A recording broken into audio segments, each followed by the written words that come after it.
Hey, what is up, everybody? So in this video, we're going to be taking a look at the Imperial Patrol Trooper from the Solo movie, and it's a shame we only got to see these guys just for a little bit, because I think it's a cool looking trooper design. But as you can see, this one comes in the old style red and black box. Through the window, you can see the figure comes with a Scout Trooper style EC-17 blaster. Pretty cool. And if you look closely, there's like a baton on his belt down here. I don't know if that comes off or not. I'm going to find out in a second, but it's a good looking figure. On that side of the box, you know, the front window wraps around, and you got the large font and then the regular font. On this side of the box, red, and it's number 72. There's nothing on the top. On the bottom, I have a barcode sticker over the barcode, but that's okay. And then you got a whole bunch of stuff no one ever reads. And on the back of the box, you have the same picture as the front, 72, short bio in various languages, and then you got some more stuff that no one ever reads. I'm going to get the Imperial Patrol Trooper open, and let's take a look at him. All right, so I got the Imperial Patrol Trooper open, and let's just take a look at him from head to toe. We'll start up here at this helmet, and what an awesome helmet. This is cool. It's like a Stormtrooper helmet, but it has this little extra little bump out up here. You know, kind of makes him look a little meaner. Yeah, that looks fantastic. The black paint's pretty clean throughout. The black stripe running around the front. The paint on the mouth grill, super clean. Love all the detail in here. This black, the white stripes here. Yeah, really like that a lot. Got some silver accents there. Coming around the back, it's kind of a two-tone black and white with some silver up here. Looks great. Yeah, look good. What a cool looking helmet. I love this figure already. And moving on to the chest armor, I love this in here. Just that little bit of green right there just comes right out. That really, really looks nice. Got some nice sculpt in here. Got a little black little doodad down there. Some straps, or what are supposed to be straps. And if you come around the back, this is very similar to the Shore Trooper back here. Yeah, I really like that a lot. But all these lines all throughout his midsection, very nice. Yeah, good looking figure. And as far as arms, great looking shoulder pads up here, nice undersuit, and his combat vambrace, I guess, or gauntlet, whatever you want to call it. Great detail in there. Just a cool looking thing. It looks nice. Got some nice lines back here. Got a little armor plate on the back of his hand, looks great. Two-tone gloves, black and white, very nice. And this side's just more of the same, you know, shoulder pad, black undersuit, and this thing once again, great lines. And armor plate on the back of this hand, same glove. Yeah, very, very well done. And as far as the belt, you got some great looking pouches in here. Got a little black line, very nice. Great looking pouches. This is the little holder for the baton. We'll get to that in a second. Coming around the back, you got some more pouches. Got his little thermal detonator back here, and another pouch, and then you have a holster sculpted in.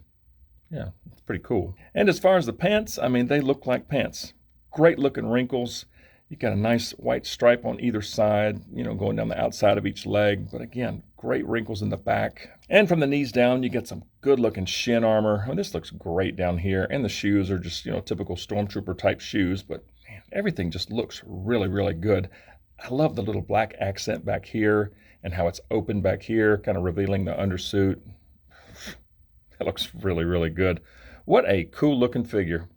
Yeah, I like it. But let's just run through articulation real quick on this guy. So you've got some side to side at the head. You've got some pretty good tilt. He can look down that much, and you got about that much up. So these shoulder pads will recess inside the body so the arms get up that far, and they can rotate all the way around. You've got single jointed elbows that get just a hair past 90. And this one on the left is frozen. I'm gonna have to heat this up. I cannot bend this. I'm afraid I'm gonna break it. It is absolutely stuck. So I'm gonna have to heat this one up, but I'm assuming it's just like this one. But you got a swivel at the elbow, a swivel at the wrist. You've got a beautiful up and down hinge on the right hand, and you've got a side to side hinge on the left. And this guy actually has what appears to be butterfly joints. You've got some swivel at the midsection. He crunches forward just a little bit, but you've got some really, really good back. And some pretty good side to side. The legs get up that far. They go out that far. They don't go back much at all. He has an upper thigh swivel, but you also have some pivot at the hip joint, which is kind of interesting. He's got double jointed knees that get up that far. He's got a swivel below the knee. Feet go down that far. They don't go up much at all.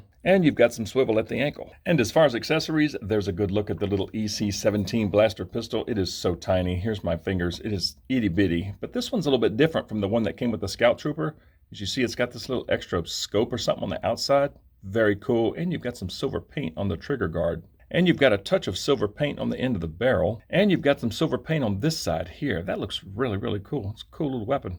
And there's a good look at his baton. There's not much to it, and it's very short too. He'll have to get right up on somebody to use this, smack him upside the head. It's so small, but I don't know, it's just a short black stick with a little bit of silver in the middle, and it's the same all the way around. Yeah, that's it. So let's see how he holds these weapons. So we'll start with the little baton first. So that goes in there very nice. It is very short. Like I said, he'll have to get right up on somebody to use it, close quarter combat, smack somebody upside the face with it. But yeah, it's very plain. It's just black with a little silver in it. But the wrist hinge, you can sort of, get some different poses. Yeah, I don't know if I'll ever display him with this, but it's kind of cool that they included it. And as far as baton storage, it'll slide. Actually, it's easier to go from the bottom, slide it up there, because this kind of gets in the way up here.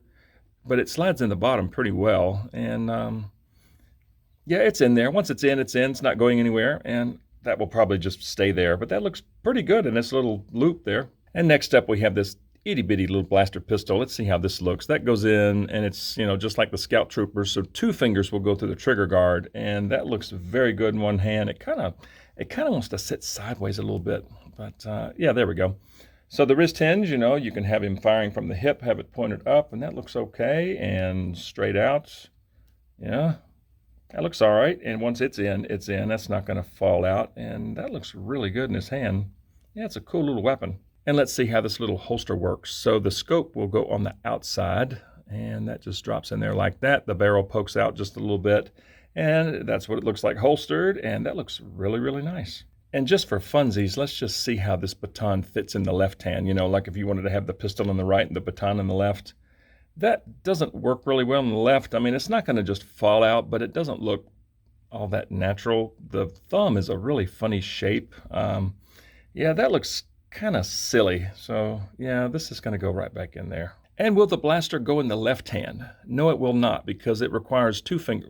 Yep, it takes 2 fingers to go through the trigger guard, and he only has just his index finger sticking out. Yeah, that does not work in the left hand. Yeah.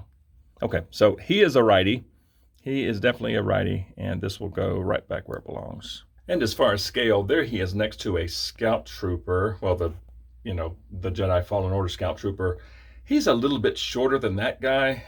That's not where he's going to live. But, just to get a sense of scale with other troopers, he's a little bit shorter. Let me move him over here next to, say, okay, so he's a lot shorter than, say, the Clone Shock Trooper and Crosshair. And, yeah, he's kind of short. So this is where he's going to live, right here. I sort of cleared out a spot for him. So there he is in relation to Mimban Han, Kira, and the regular Han. So he's a good trooper height, but he's a little shorter than the other troopers. But he does look really good on the shelf there in contrast with these two. Yeah, that's a good-looking figure. It's kind of a hybrid of a regular stormtrooper and a biker scout. Scout trooper with a little bit of shore trooper bits thrown in. It's kind of a mix of a lot of different, designs, but it looks fantastic. I love the armor. I love that. Just a hint of green there. I just absolutely love that. I think the blaster's really cool. It's a little bit different from just a standard Scout Trooper blaster with all this added silver in there. Just looks really, really nice. The baton is a little silly. It's probably just going to stay there, but it's cute that they included it. I'm okay with it. It's fine. I just don't think I'll ever get it out. But overall, what a good-looking trooper. I just love this. But please share your thoughts below. I would love to hear from you guys, and let me know what you think of the Imperial Patrol Trooper. I, for one, really like this figure a lot. And if you like videos on Star Wars The Black Series, please consider dropping a like on this video, subscribe to the channel, and please turn on notifications because I'm always posting something. I would certainly appreciate it. And I just thank y'all so much for watching, and we'll see y'all next time.